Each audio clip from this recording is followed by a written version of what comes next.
Meet the Sanders. They don't let grocery shopping cramp their style. They like to eat healthy and organic without spending their whole paycheck on dinner. That's why they shop at Thrive Market. Free carbon-neutral shipping and guaranteed savings make it smart. Join today and stock up your pantry. We very well might see a post-seasonal, in the sense of Christmas, New Year's surge. And as I've described it, as a surge upon a surge, because if you look at the slope, the incline of cases that we've experienced as we've gone into the late fall and soon to be early winter, it is really quite troubling. I share the concern of President-elect Biden that as we get into the next few weeks, it might actually get worse. Dr. Fauci's warning this week of what's to come, agreeing with President-elect Joe Biden that our darkest days might still be ahead of us, with more Americans traveling now than since the start of this pandemic. The TSA says it screened more than 1.2 million travelers just yesterday, the most since March 15th. Even as we average more than 188,000 new infections and more than 2,200 fatalities per day in this country, 2,200 per day. More than 334,000 Americans have died for the coronavirus so far. More than 63,000 of them just since December 1st, making this month the deadliest yet of the pandemic. Joining us now is Dr. Gupta, a pulmonologist, global health policy expert, and NBC News medical contributor. Dr. Gupta, it just seems clear to me people aren't listening. When I hear those numbers, when I hear 1.2 million people went through the TSA, people aren't listening. What do we have to tell the public to get people to stay home, shelter in place, and wear masks? Good afternoon. Thank you for having me. You know, it's an important question. One question I've been wrestling with the last 9 months is how do we really reach people who think, unfortunately, that they're protected, that their family is protected, it's everyone else that's at risk.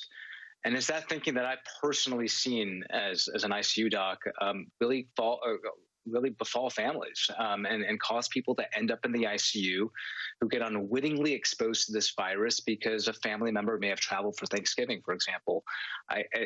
That is the take-home message I want every one of your viewers to really key in on here is, if you've traveled for Christmas, if you're traveling for New Year's and we can't convince you otherwise, what happens, what's most devastating here is the unwitting transfer of this virus from yourself, if you're healthy, if you travel, you feel well, to, say, a loved one who wouldn't have a good outcome if they're exposed to this virus. I've seen this play out time and again. I've heard it from colleagues.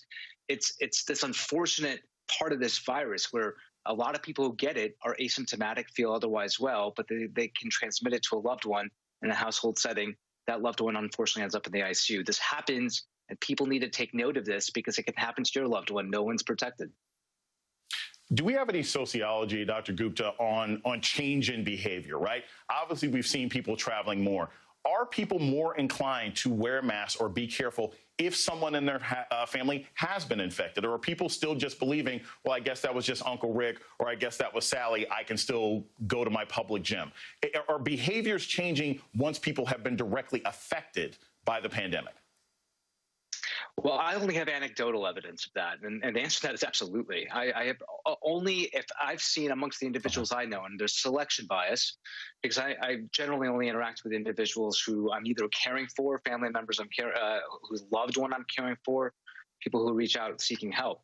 What I've noticed there is absolutely a sea change, whereas previously, say a few months ago, when the virus was not touching these individuals, maybe there was more cavalier attitude towards masking or the type of mask, say, an individual would wear, or when it came to distancing or potentially holiday travel. That shifted once the virus hit home. Absolutely, I've noticed that. And so what we're trying to do here in terms of public health messaging is not having everyone learn the hard way.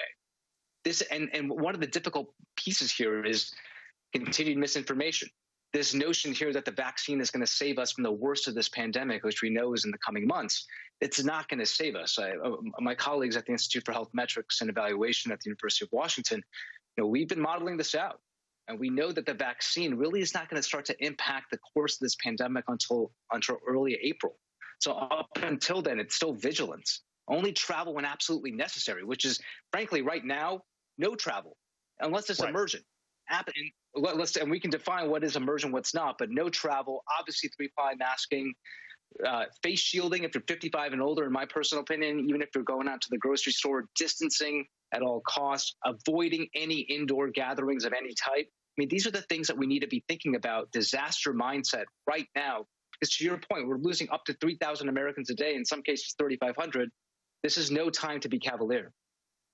And Dr. Gupta, when it comes to, as you mentioned before, misinformation and cavalier, I have to bring up your tweet response to Senator Marco Rubio. Marco Rubio said, it appears that, elites think that regular people aren't willing to make the right decision. And you responded to that and shut him down. And I wish I could play a music beat behind it by how strong your words were. But can you tell me how frustrating it must be for you as a doctor to have to shut down misinformation from elected officials, many of whom already have access to the vaccine?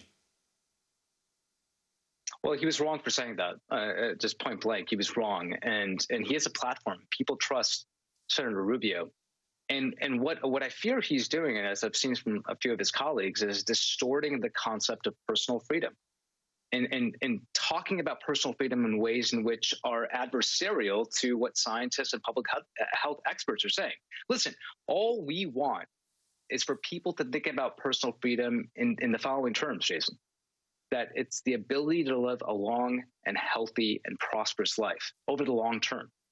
Does that mean that there's going to be some scientific uncertainty? Does that mean that we're going to learn as we go and guidance might change in terms of what's our herd immunity threshold? Maybe it goes from 75 to 80%. I mean, these are in the long spectrum, in the course of one's life. These are minor decisions, minor discussions here to be had. But he is making a mountain out of these issues. He's trying to divide us, not unite us. We need Senator Rubio, Senator Cruz, Senator Paul, people with platforms who are unfortunately distorting science as this weapon against personal freedom, when we should be actually saying, hey, listen, let's arm ourselves with the best information. Let's make sure that we're all keeping ourselves safe. And it's okay to accept some degree of uncertainty as we learn more. They should be proponents of this ideology, but they're distorting it, and they're getting people really riled up. Public health cannot come at the expense of personal freedom, and they shouldn't be conflating the two. Dr. Vin Gupta, thank you so much for spending some time with us today. Up next, investigators are on the hunt for the motive behind this weekend's bombing in Nashville. We'll have the latest up next. We're actually seeing Dr. Christian Arbor. He just took a seat